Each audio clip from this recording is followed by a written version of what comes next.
ആവശ്യപ്പെട്ടിട്ട് കൊന്നത് ബോധമില്ലാത്തത് കൊണ്ടാണ് എന്ന് പറഞ്ഞിട്ട് നരേന്ദ്രമോദിക്ക് ഒന്ന് ക്ഷമിച്ചൂടേന്ന്.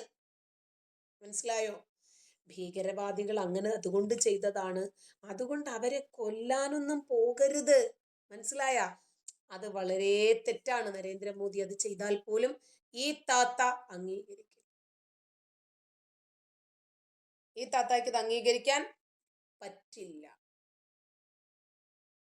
വർഗീയത ഉണ്ടാക്കുക എന്നുള്ളതാണ് അവരുടെ ലക്ഷ്യം. അത് ഇവിടെ നടപ്പായാലും അവരാണ് വിജയിക്കുന്നത്, നമ്മളല്ല. പക്ഷെ എന്നാലും ഇപ്പൊ അവര് ചെറിയൊരു അറ്റാക്ക് നടത്തി. നമ്മളൊന്നും ചെയ്യാതിരുന്നു കഴിഞ്ഞാൽ അവർ ഇതിനേക്കാളും വലിയൊരു അറ്റാക്ക് നടത്തിയാലോ? ഇല്ല, എനിക്ക് തോന്നുന്നില്ല അങ്ങനെയാണത് സംഭവിക്കാൻ തോന്നുന്നില്ല. നമ്മൾ ഇന്ത്യ കൊടുക്കേണ്ട മെസ്സേജ് നമ്മൾ ഒറ്റക്കെട്ടായിട്ട് തന്നെ അതിനെതിരെ നിൽക്കും എന്നുള്ളതാണ്. ലൈക്ക് ഹിന്ദു ആയാലും മുസൽമാൻ ആയാലും ക്രിസ്ത്യൻ ആയാലും എല്ലാവരും ഒറ്റക്കെട്ടായിട്ട് നിന്നാണ് ഇതിനെ പ്രതിരോധിക്കുക എന്നുള്ള മെസ്സേജാണ് ഇന്ത്യയിൽ നിന്ന് പോകേണ്ടത്. പക്ഷേ ഈ രാജ്യത്തോട് കൂറും പ്രതിബദ്ധതയുമുള്ള, രാജ്യത്തിന്റെ ധാർമ്മികതയും മതേതരത്വവും നിലനിൽക്കണം എന്നാഗ്രഹിക്കുന്ന നല്ലൊരു വിഭാഗം ആളുകൾ ഇന്നിവിടെ ഉള്ളതുകൊണ്ടാണ് ഇപ്പോഴും ഈ രാജ്യം ഇങ്ങനെ തന്നെ നിലനിൽക്കുന്നത്. അസീം മുനീർ പാകിസ്ഥാൻകാരനായതുകൊണ്ടും പാകിസ്ഥാനോട് കൂറും പ്രതിബദ്ധതയും ഉള്ളതുകൊണ്ടും ഒരേ സമയം സ്പ്ലിറ്റായ രാജ്യങ്ങളിലൊന്ന് വളരെ മാനവികതയോടെ ബഹുസ്വരതയോടുകൂടി സാമ്പത്തികപരമായും സാംസ്കാരികപരമായും ഉയർന്നു നിൽക്കുന്നത് കൊണ്ടും മറ്റ് രാജ്യങ്ങളുമായി വാണിജ്യ ബന്ധങ്ങളും അയൽപ്പക്ക ബന്ധങ്ങളും ഒക്കെയായി ഊട്ടി ഉറപ്പിക്കപ്പെട്ട് ലോക സാമ്പത്തിക വളർച്ചയിൽ ഉന്നമനത്തിലേക്ക് പോയിക്കൊണ്ടിരിക്കുന്നത് കൊണ്ടും അവന് സഹിക്കാൻ പറ്റാത്തത് കൊണ്ടാണ് ഒരു പക്ഷേ ഇന്ത്യയോട് യുദ്ധം ചെയ്യാൻ ആഗ്രഹിച്ചത്. സമ്മതിക്കുന്നു. ഇവിടെ ജീവിക്കുന്ന ഇത്തരം ക്ഷുദ്രജീവികൾ, ഇത്തരം ഭീകരജീവികളോ, പാകിസ്ഥാൻ സൈനിക മേധാവി ഇന്ത്യയുമായി യുദ്ധം ചെയ്യാൻ ആഗ്രഹിക്കുമ്പോൾ ഇമ്രാൻഖാൻ സഹോദരം സ്ഥാപിക്കാൻ ശ്രമിച്ചു എന്നാണ് അലീമ പറഞ്ഞത്. സൗഹൃദമല്ല ഇന്ത്യയുമായി വേണ്ടത്, ശത്രുതയാണെന്ന്. അസീം മുനീറിനെ തീവ്ര ഇസ്ലാമിസ്റ്റ് എന്നും അലീമ വിശേഷിപ്പിക്കുന്നുണ്ട്. സ്കൈ ന്യൂസിനോട് സംസാരിക്കുമ്പോഴാണ് അലീമയുടെ ശക്തമായ പ്രതികരണം. മെയ് മാസത്തിൽ ഉണ്ടായ ഇന്ത്യ പാകിസ്ഥാൻ സംഘർഷം, പഹൽഗാം ഭീകരാക്രമണത്തിന് ശേഷം ഓപ്പറേഷൻ സിന്ദൂർ, ഇതിന്റെ കാരണം എന്താണ് എന്ന് ചോദിച്ചപ്പോ അസീം മുനീറിനെതിരെ അലീമ ആഞ്ഞടിച്ചതാണ്. അസീം മുനീർ ഒരു തീവ്ര ഇസ്ലാമിസ്റ്റ് ആണ്. ഇസ്ലാമിക യാഥാസ്ഥിക വിശ്വാസങ്ങൾ മുന്നോട്ട് കൊണ്ടുപോകുന്ന ആളുമാണ്. അതുകൊണ്ടാണ് അയാൾ ഇന്ത്യയുമായി യുദ്ധം ചെയ്യാൻ ആഗ്രഹിക്കുന്നത്. അയാളുടെ തീവ്രവാദ ചിന്തയും യാഥാസ്ഥിതികതയും ഇസ്ലാമിൽ വിശ്വസിക്കാത്തവർക്കെതിരെ പോരാടാൻ അയാളെ പഠിപ്പിക്കുന്നത് അയാൾ വിശ്വസിക്കുന്ന ആ ഒരു പുസ്തകമാണ് എന്ന് ഇമ്രാൻഖാന്റെ സഹോദരി പറയും. ആ പുസ്തകം തന്നെയാണ് ഇവിടത്തെയും പ്രശ്നം. ആ പുസ്തകം തന്നെയാണ് ലോകത്തെ മുഴുവൻ പ്രശ്നങ്ങളും. ലോകത്തെ മുഴുവൻ പ്രശ്നങ്ങളും ആ പുസ്തകമാണ്. ലോകത്തുണ്ടാകുന്ന മുഴുവൻ കലാപങ്ങളുടെയും കാരണം ആ പുസ്തകമാണ്. 1986 മെട്രോപൊളിറ്റൻ കോടതിയില് വിധി വന്നതുപോലെ ഡൽഹിയിലെ ലോകത്തുണ്ടാകുന്ന മുഴുവൻ യുദ്ധങ്ങൾക്കും കലാപങ്ങൾക്കും കൊള്ളകൾക്കും കൊലകൾക്കും കാരണം ഈ പുസ്തകമാണ്, യാതൊരു സംശയവും.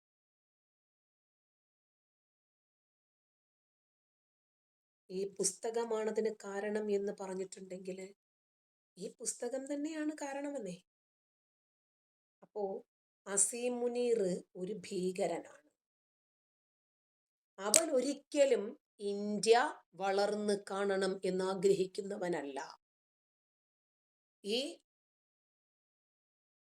6-ാം നൂറ്റാണ്ടിന്റെ പുസ്തക ധാർമ്മികതയും പേറി ജീവിക്കുന്ന ഒരു പറ്റം മത തീവ്രവാദികളെ സംബന്ധിച്ചിടത്തോളം അവർക്ക് ഇന്ത്യ മഹാരാജ്യം യുദ്ധം ചെയ്ത് തോൽപ്പിക്കേണ്ടുന്ന രാജ്യമാണ്. കാരണം എന്താ? അതൊരു ബഹുസ്വര രാജ്യമായതുകൊണ്ട്. അവിടെ ജനാധിപത്യം നിലനിൽക്കുന്നത് കൊണ്ട്, ഇതര മതവിഭാഗങ്ങളിലുള്ള ആളുകൾ ഒരുമിച്ച് സന്തോഷത്തോടെ ജീവിക്കുന്നത് കൊണ്ട് ആ ഇന്ത്യ മഹാരാജ്യത്തോട് എപ്പോഴും ശത്രുത പുലർത്തണമെന്ന്, ആ രാജ്യത്തോട് യുദ്ധം ചെയ്ത് തോൽപ്പിച്ച് ആ രാജ്യത്തെ ഇസ്ലാമിന്റെ കാൽ കീഴിൽ കൊണ്ടുവരണം എന്ന് അസീം മുനീർ ആഗ്രഹിക്കുന്നതിന് തെറ്റില്ല.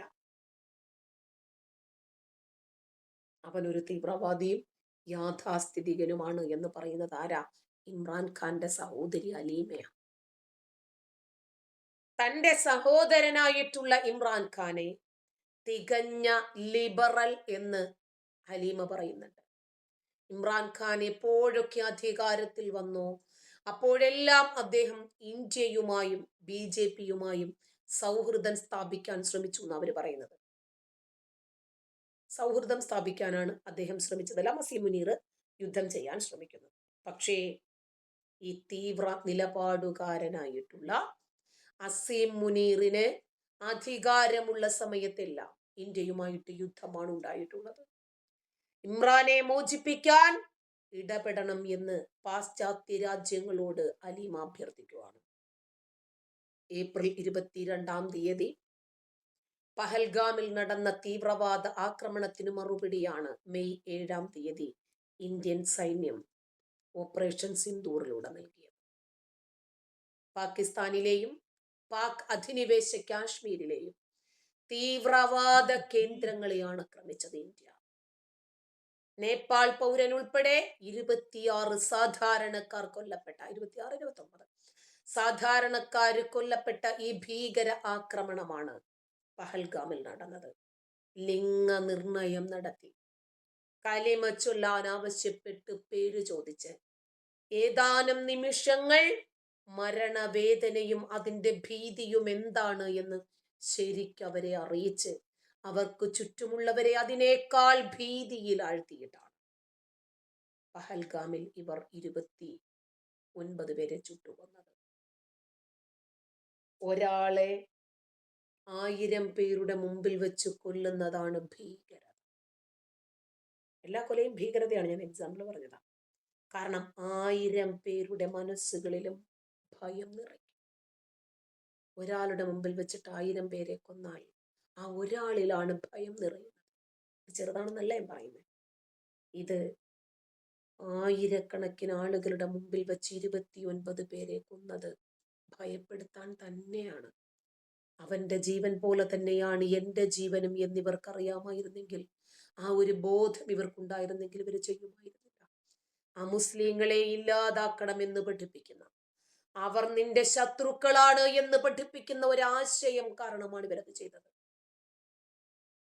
കൊല്ലപ്പെട്ടു എന്ന് പറയുന്നു ഇമ്രാൻഖാൻ. ഈ അഭ്യൂഹങ്ങൾക്കിടയിലും പാകിസ്ഥാന്റെ മുൻ പ്രധാനമന്ത്രി ഇമ്രാൻഖാനെ ജയിലിലെത്തി കണ്ട് മറ്റൊരു സഹോദരിയായിട്ടുള്ള ഡോക്ടർ ഉസ്മാ ഖാൻ, മറ്റൊരു സഹോദരിയാണ് ഹലീമ. അപ്പോൾ റാവൽപിണ്ടിയിലെ ആദിയാല ജയിലിൽ എത്തിയിട്ടാണ് ഇമ്രാനെ കാണുന്നത് സിസ്റ്റർ. ഏകാന്ത തടവിലുള്ള ഇമ്രാന് ശാരീരികമായി യാതൊരു പ്രശ്നവുമൊന്നുമില്ല എന്നും, എന്നാൽ മാനസികമായി അദ്ദേഹത്തെ സമ്മർദ്ദത്തിലാക്കുന്നതിന് വേണ്ടി ജയിൽ അധികൃതർ അദ്ദേഹത്തെ ഐസിസുകാര് കൊന്നു, അദ്ദേഹം കൊല്ലപ്പെട്ടു എന്ന് പറഞ്ഞ് പ്രചരിപ്പിക്കുകയാണെന്നുമാണ് അസ്മ പറഞ്ഞത്. ഉസ്മ അപ്പോ അവര് ഒരു ഡോക്ടർ കൂടിയാണ് കേട്ടോ ഉസ്മാ ഖാൻ. 100 കണക്കിന് PTI പ്രവർത്തകർക്കൊപ്പം ജയിലിന് മുന്നിലെത്തിയ ഉസ്മാ ഖാനെ മണിക്കൂറുകൾ കാത്തുനിന്ന ശേഷമാണ് അകത്ത് കിടക്കാൻ അധികൃതർ അനുവദിച്ചത്.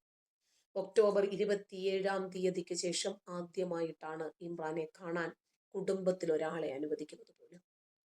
ആഴ്ചകളായി കുടുംബാംഗങ്ങൾ സന്ദർശന അനുമതി തേടിക്കൊണ്ടിരിക്കുന്നു, ഒക്കെ നിഷേധിച്ചു കൊണ്ടിരിക്കുന്നു. അങ്ങനെ ഇമ്രാൻ മരിച്ചു എന്ന അഭ്യൂഹം ഉയർന്നു വന്നതിന് ശേഷമാണ് ഇസ്ലാമാബാദ് ഹൈക്കോടതിക്ക് മുന്നിലടക്കം PTI പ്രതിഷേധം സംഘടിപ്പിച്ചത്. അതിന് പിന്നാലെയാണ് സർക്കാർ വഴങ്ങിയതായത് കാണാനെങ്കിലും. ജയിലിൽ കഴിയുന്ന ഇമ്രാൻഖാൻ കൊല്ലപ്പെട്ടു എന്നും മൃതദേഹം ജയിലിൽ നിന്നും മാറ്റിയെന്നും അടക്കം നേരത്തെ തന്നെ വാർത്തകൾ പ്രചരിച്ചു. സഹോദരിമാർക്ക് അടക്കം ഇമ്രാൻഖാനെ കാണാൻ അനുമതി നിഷേധിച്ചതോടുകൂടി മരിച്ചു എന്ന രീതിയിൽ അവരും വിശ്വസിക്കാൻ തുടങ്ങി. ഇതോടെയാണ് ഇമ്രാന്റെ അനുയായികൾ തെരുവിലിറങ്ങിയത്. ഇമ്രാൻഖാന് ജീവനുണ്ട് എന്ന് തെളിയിക്കുന്ന വിവരങ്ങൾ പുറത്തുവിടണമെന്നും ആവശ്യപ്പെട്ട് കുടുംബാംഗങ്ങളും PTI പ്രവർത്തകരും പ്രതിഷേധം ശക്തമാക്കി. കുടുംബാംഗങ്ങളെയും അഭിഭാഷകരെയും കാണാൻ ജയിൽ അധികൃതർ അനുവദിക്കുന്നില്ല എന്ന് കാണിച്ച് ഇമ്രാൻഖാന്റെ മറ്റൊരു സഹോദരിയായിട്ടുള്ള അലീമ ഖാൻ നേരത്തെ തന്നെ ഇസ്ലാമാബാദ് ഹൈക്കോടതിയിൽ കോടതി അലക്ഷ്യ ഹർജി നൽകി. ആഴ്ചയിൽ 2 തവണ ഇമ്രാന് ബന്ധുക്കളെയും മറ്റും കാണാൻ അവസരമൊരുക്കും എന്നായിരുന്നു ഇസ്ലാമാബാദ് ഹൈക്കോടതി മാർച്ചിൽ വന്ന ഒരു വിധിയിൽ നിർദ്ദേശിച്ചത്. അങ്ങനെ ഇസ്ലാമാബാദ് ഹൈക്കോടതിയുടെ ഉത്തരവുണ്ടായിട്ടും ഈ കൂടിക്കാഴ്ചകൾ നിഷേധിക്കുന്നത് ഇമ്രാൻഖാന്റെ സുരക്ഷയെയും ആരോഗ്യത്തെയും കുറിച്ചിട്ടുള്ള ആശങ്ക വർദ്ധിപ്പിക്കുന്നു എന്ന് പ്രചരണമുണ്ടായി. ഇതിനിടയിലാണ് PTI പ്രവർത്തകരുടെ പ്രതിഷേധങ്ങൾക്കിടയിൽ ഉസ്മാ ഖാൻ അവർക്ക് പ്രതിഷേധങ്ങൾക്കിടയിൽ ഇമ്രാൻഖാനെ സന്ദർശിക്കാൻ ജയിൽ അധികൃതർ അനുമതി നൽകുന്നത്.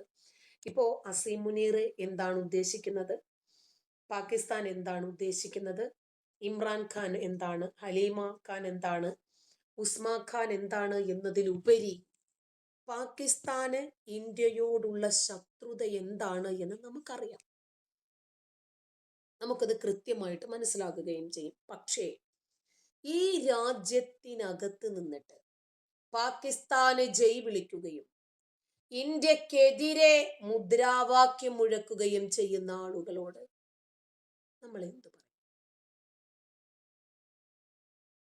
ഈ രാജ്യത്തിന്റെ മതേതരത്വമാണല്ലോ അവരെ അതിന് പ്രേരിപ്പിക്കുന്നത്.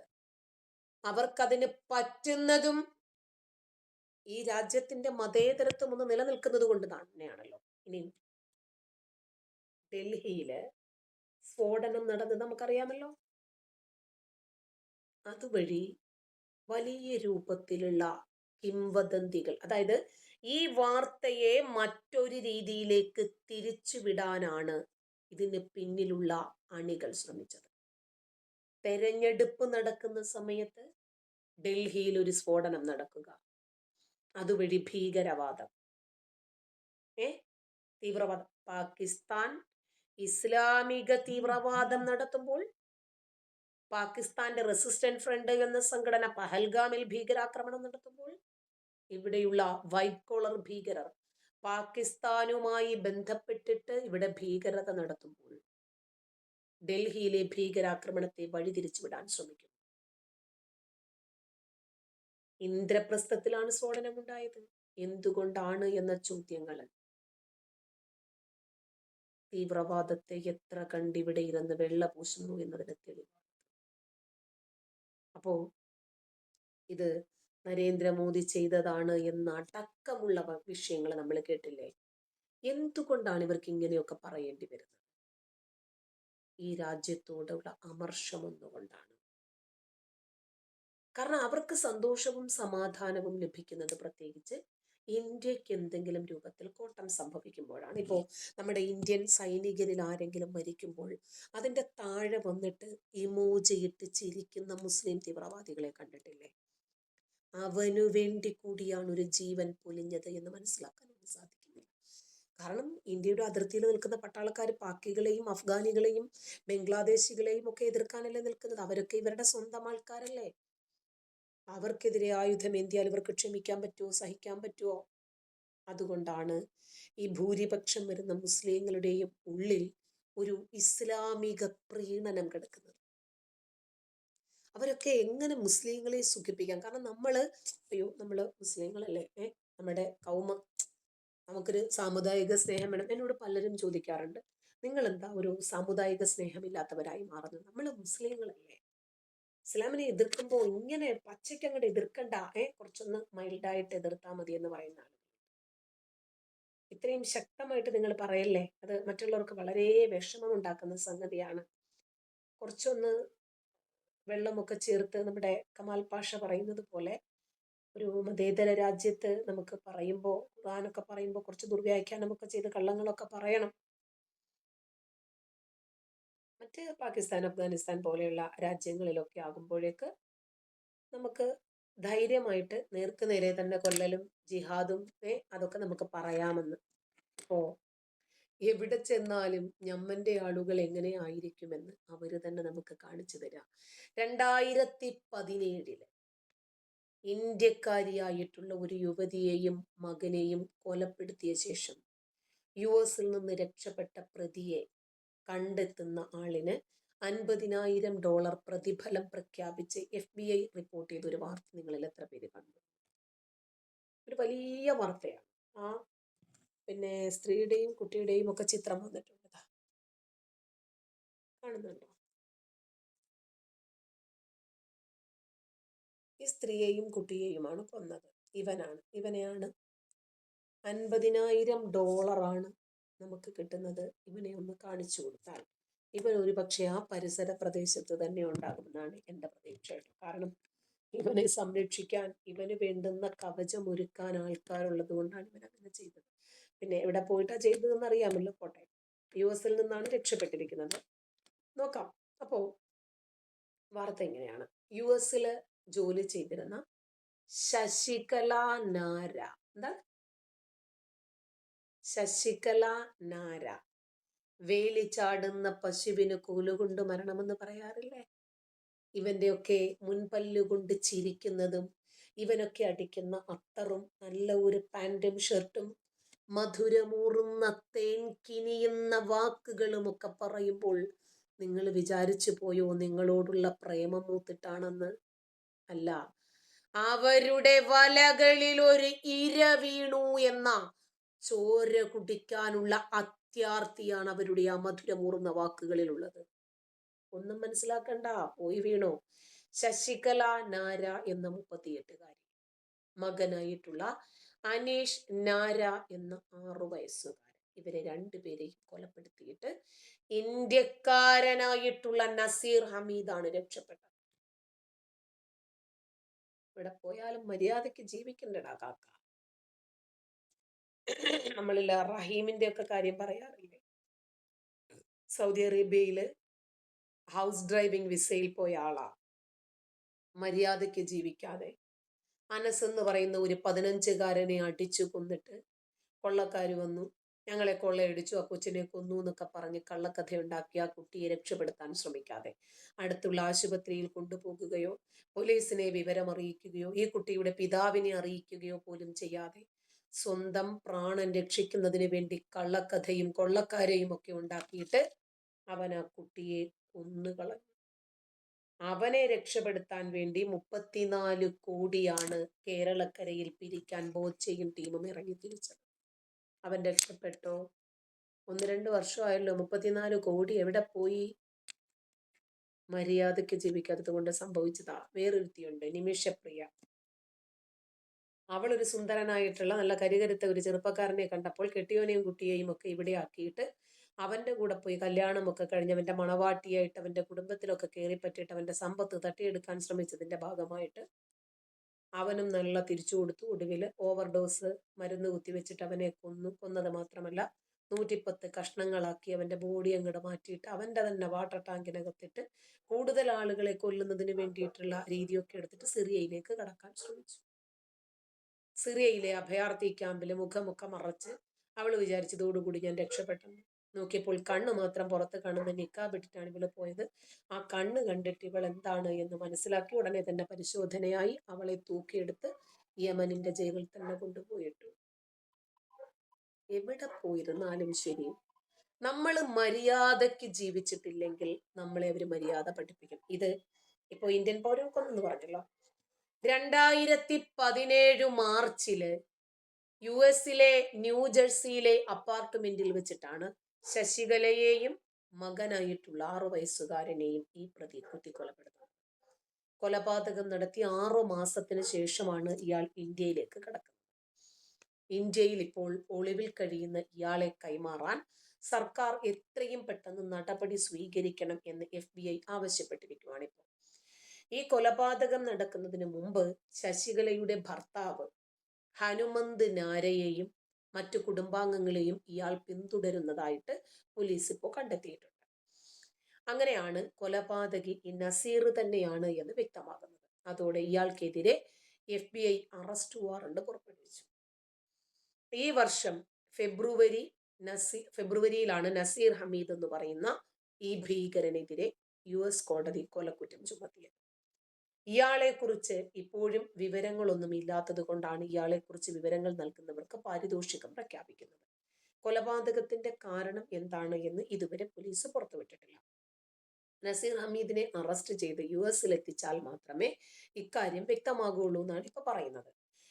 ഇപ്പൊ നമ്മുടെ നാട്ടിൽ ഒരുപാട് അതിഥി തൊഴിലാളികൾ വരാറുണ്ടല്ലോ. അവരും ഇതുപോലെ അവരുടെ രാജ്യത്ത് ഭീകര കുറ്റങ്ങൾ ചെയ്തിട്ട് ജോലിയും കിട്ടും, സുഖമായിട്ട് ജീവിക്കാനുള്ള സാഹചര്യവും ഒരുങ്ങിക്കിട്ടും, ആരും പിടിക്കത്തുമില്ല, നല്ല ശമ്പളവും കിട്ടും, ആരെയും പിടിക്കാതെ ജീവിക്കുകയും ചെയ്യാം. ആഹാ, സുഖസുന്ദരമായിട്ടുള്ള ജീവിതമല്ലേ. അതൊക്കെ പ്രതീക്ഷിച്ചിട്ടാണ് ഇവർ നമ്മുടെ നാട്ടിലേക്ക് ചേക്കേറുന്നത്. പക്ഷെ കുറച്ച് കഴിയുമ്പോഴാണ് ഏതെങ്കിലും ഒരു കുറ്റകൃത്യത്തിന് ഇവർ പിടിയിലാവുന്നത്. അപ്പോഴാണ് ഇവരുടെ പൂർവകാല ജീവിതങ്ങൾ പുറത്തു വരുന്നത്. അപ്പോൾ ഇവരെയൊക്കെ രക്ഷിക്കാൻ, ഇപ്പൊ കണ്ടില്ലേ, ബംഗ്ലാദേശികൾക്ക് നോമ്പുതുറ വരെ സംഘടിപ്പിച്ച മുജാഹിദ് പ്രവർത്തകരെ നമ്മൾ കണ്ടില്ലേ. ഈ ബംഗ്ലാദേശികളോടുള്ള സ്നേഹം എന്താണെന്നറിയാമോ? കരകവിഞ്ഞൊഴുകുവാണ് നമ്മുടെ ആളുകൾക്ക്. ബംഗ്ലാദേശികളോടുള്ള സ്നേഹവും അവരുടെ മനുഷ്യാവകാശത്തെ സംരക്ഷിക്കുന്നതിന് വേണ്ടിയും നോമ്പുതുറ സംഘടിപ്പിക്കുന്നു. അവരെ ബംഗ്ലകളെന്ന് പറയരുത്, ബംഗാളികളെന്ന് പറയരുത്, അവരെ അതിഥി തൊഴിലാളികളെന്നേ പറയാൻ പാടുള്ളൂ. അവരെ ആദരിക്കണം, അവർക്ക് റേഷൻ കൊടുക്കണം, അവർക്ക് വ്യാജ ആധാർ കാർഡുകൾ ഉണ്ടാക്കി കൊടുക്കണം, വ്യാജ വോട്ടർ ID ഉണ്ടാക്കി കൊടുത്തിട്ട് നമുക്ക് അവരുടെ വോട്ട് വാങ്ങിയിട്ട് അധികാരത്തിൽ വരണം. ബാങ്ക് അക്കൗണ്ടുകൾ വ്യാജമായിട്ട് ഉണ്ടാക്കി കൊടുക്കണം, വേണ്ടി വന്നാൽ പാസ്പോർട്ട് വരെ വ്യാജമായിട്ട് ഉണ്ടാക്കി കൊടുക്കണം. കാരണം നമ്മുടെ രാജ്യത്ത് ഇവർക്ക് ഒരുപാട് ഭീകര പ്രവർത്തനങ്ങൾ ചെയ്യാനില്ലേ, പലരെയും കൊല്ലാനുള്ള അജണ്ടകൾ ഇവർക്ക് നടപ്പിലാക്കാനില്ലേ. ഇതുപോലെയുള്ള ഭീകരന്മാർക്ക് വ്യാജ രേഖകൾ ഉണ്ടാക്കി കൊടുക്കുന്നവരെ പിടിക്കണം.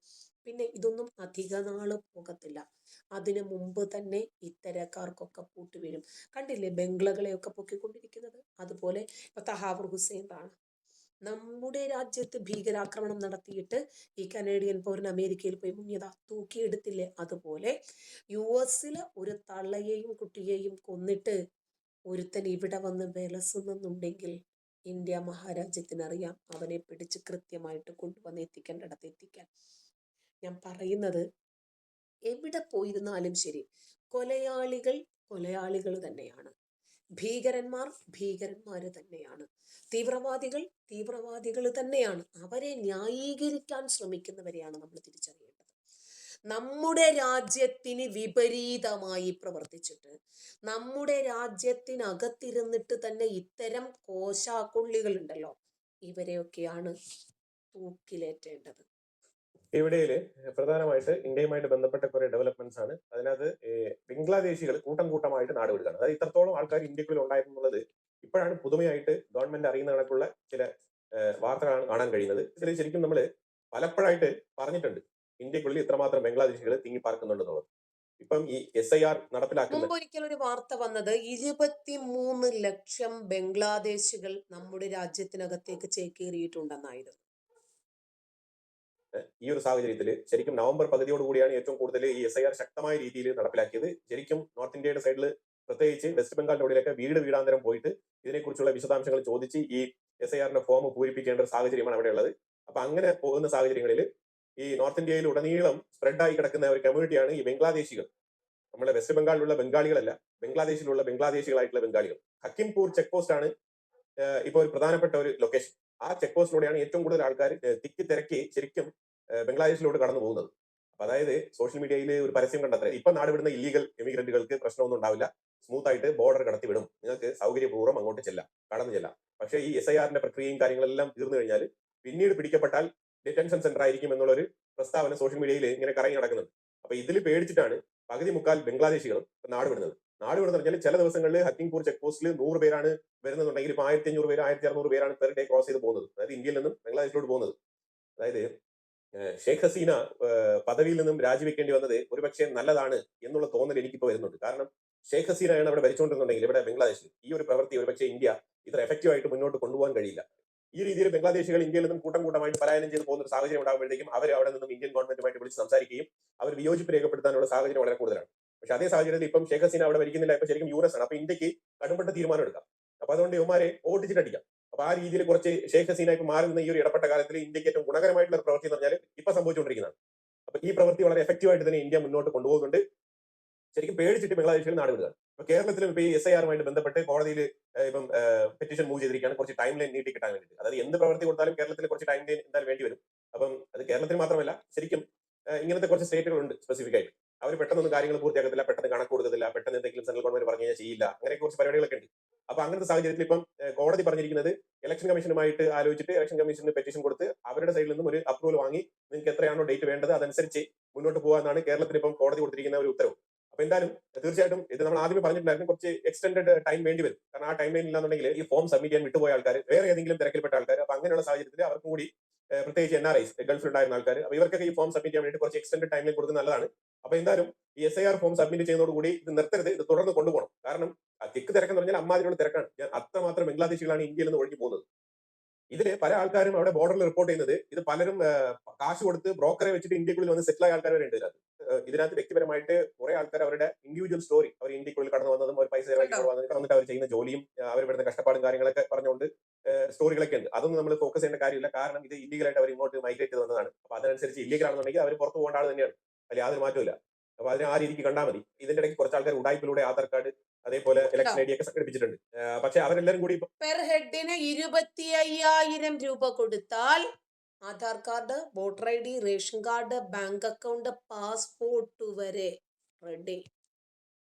മടങ്ങി പോകേണ്ട സാഹചര്യമാണ്. കാരണം വേറെ ഒന്നുമില്ല, ഈ ഫേക്ക് ആയിട്ടുള്ള ഡോക്യുമെന്റ്സ് എല്ലാം ഈ SIR സബ്മിറ്റ് ചെയ്യുന്നതോടുകൂടി റിവീൽ ചെയ്യപ്പെടും. അതാണ് പ്രധാനപ്പെട്ട പേടി.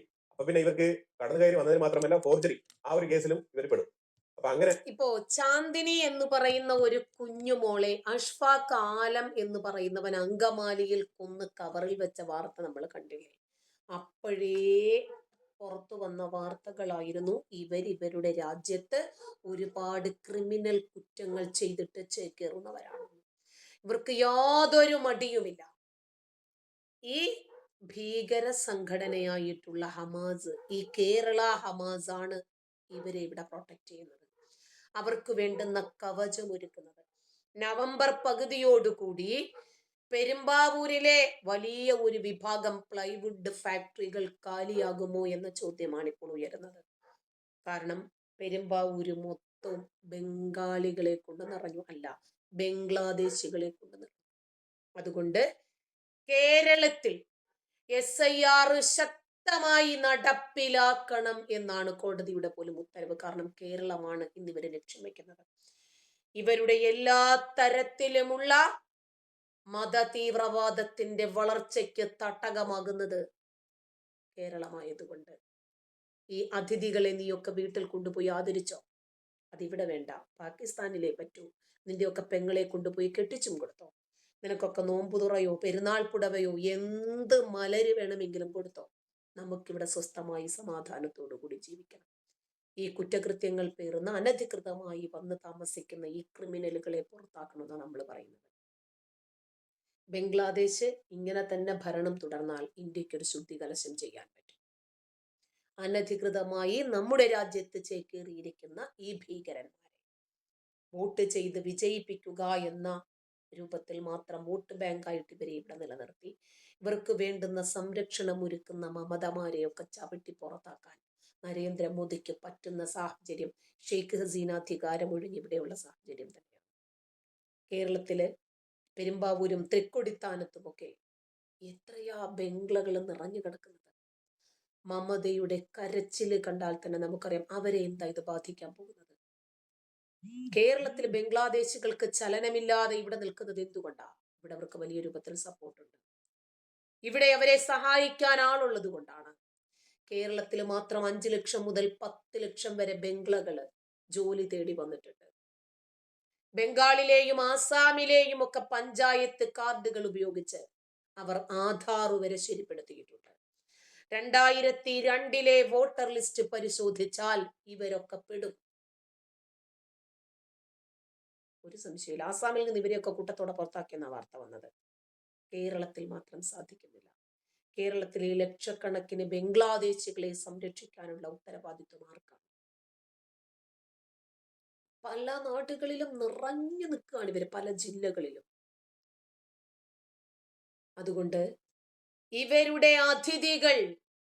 നമുക്കവർ ബംഗ്ലകളാണ്. ഈ രാജ്യത്തെ തകർക്കാൻ വേണ്ടിയിട്ട് ഇവിടെ കെട്ടിയൊരുങ്ങി വന്നവരായിരുന്നു. ഒരു പക്ഷേ ഷെയ്ഖ് ഹസീനയായിരുന്നു ബംഗ്ലാദേശിൽ ഇപ്പോഴും പ്രസിഡന്റോ പ്രധാനമന്ത്രിയോ ഒക്കെ ആയിരുന്നെങ്കിൽ അവരെ പുറത്താക്കാൻ പറ്റുമോ? അധികാര സ്ഥാനത്തിരിക്കുന്നത് ഷെയ്ഖ് ഹസീനയാണെങ്കിൽ പോകുന്നവരെയൊക്കെ ഫിംഗർ പ്രിന്റും സ്കാനും ഒക്കെ എടുത്തിട്ട് തന്നെയാണോ രാജ്യത്ത് നിന്ന് പുറത്താക്കുന്നതെന്ന് അറിയില്ല.